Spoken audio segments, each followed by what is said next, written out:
I just want to review the week before we look ahead. Uh, Started off with a long in Canada a little early at 90 on Sunday night, and then added the next day on Monday.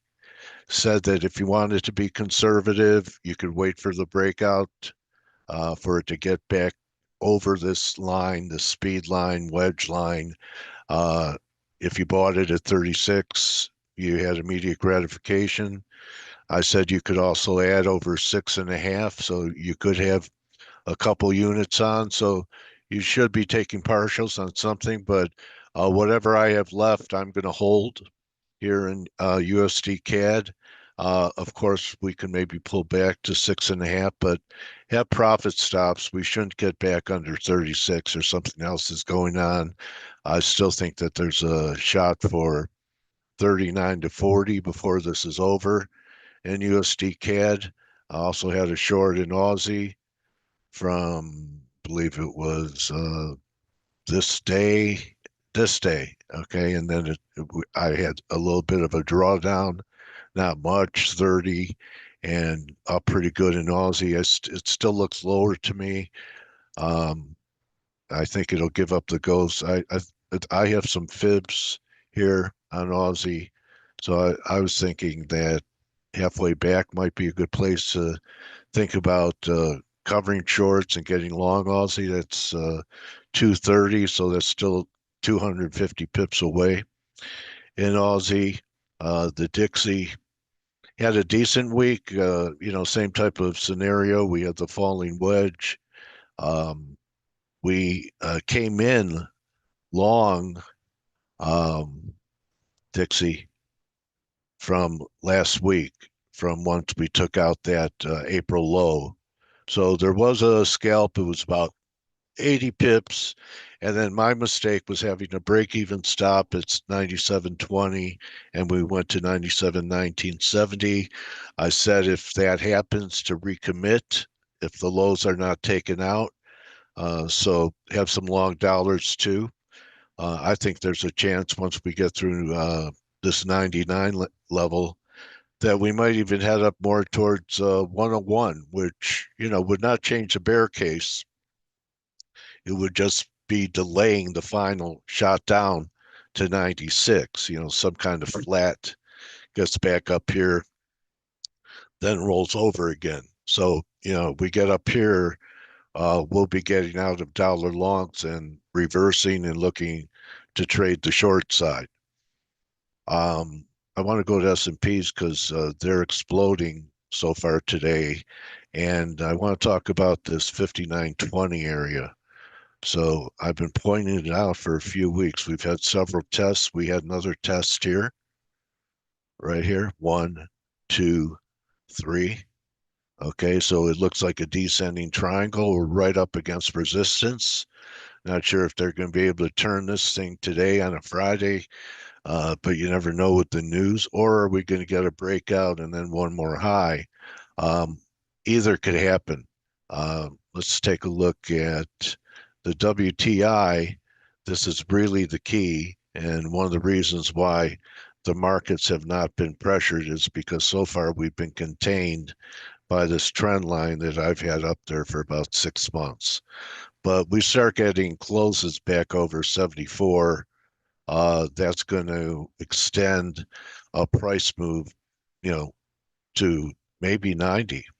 So you take 54 to 74 and tack on 20, that gives you $95. But day at a time on that, you should have caught some of this down here. All right, because I've been, talking long crude from the crash day, and then the fact that it held this low, and talked about the sideways action not being like the give up action here that was actually constructive and bullish.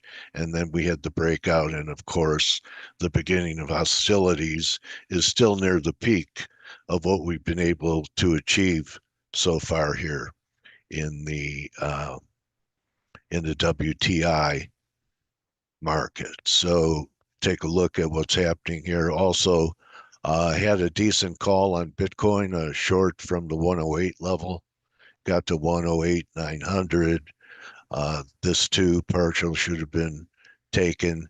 To me, it looks a lot weaker than the S&Ps, doesn't it? So and this is really supposed to be uh, the measure of liquidity and speculation in the market. S&Ps a little better.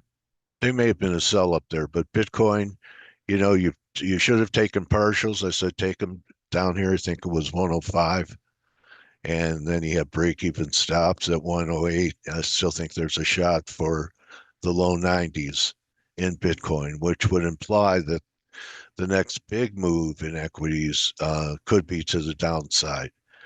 Um, just taking a look at some of the Mag 7 charts.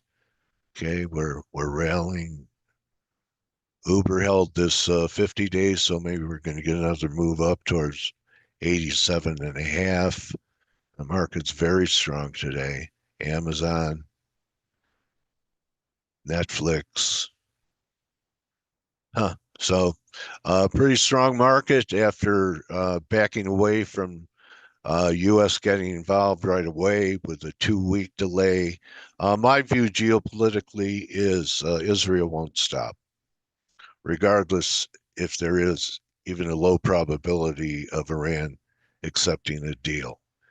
And there's also the fact that Iran, well, we used to have allies. Iran still has allies um, that are nuclear powers, in fact. So China gets most of its oil from Iran.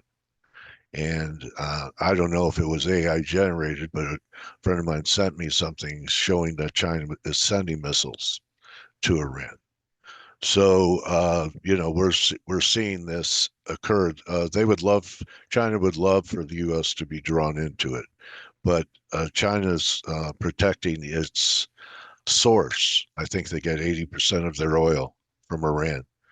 So don't be surprised to see some Chinese intervention, just like you saw North Korea intervention or participation in the Ukraine war, and Iran sending to Russia drones. This is the new alliance or axis, whatever you want to call it. So we'll see what happens there. It was a good week. I hope, currency wise, we're there on everything. I still think that euro has lower to go. A lot of people have tried here at 113.50. That's a retrace moving averages, but I kind of think the surprise would be the euro trading back down towards 110 and a half in the next couple of weeks. That to me would also imply some kind of flight to safety and some type of escalation, which everyone's eyes are focused on the Middle East. That escalation could also come from the Russian-Ukraine war, which has been intensifying. So everyone count your blessings. Tell the people that you care about in your life that you do. They're not mind readers. And most of all, don't just count your pips, count your blessings. Hope you guys were able to pick up some pips on these currency calls. And we'll see if the dollar follows through next week. Adios.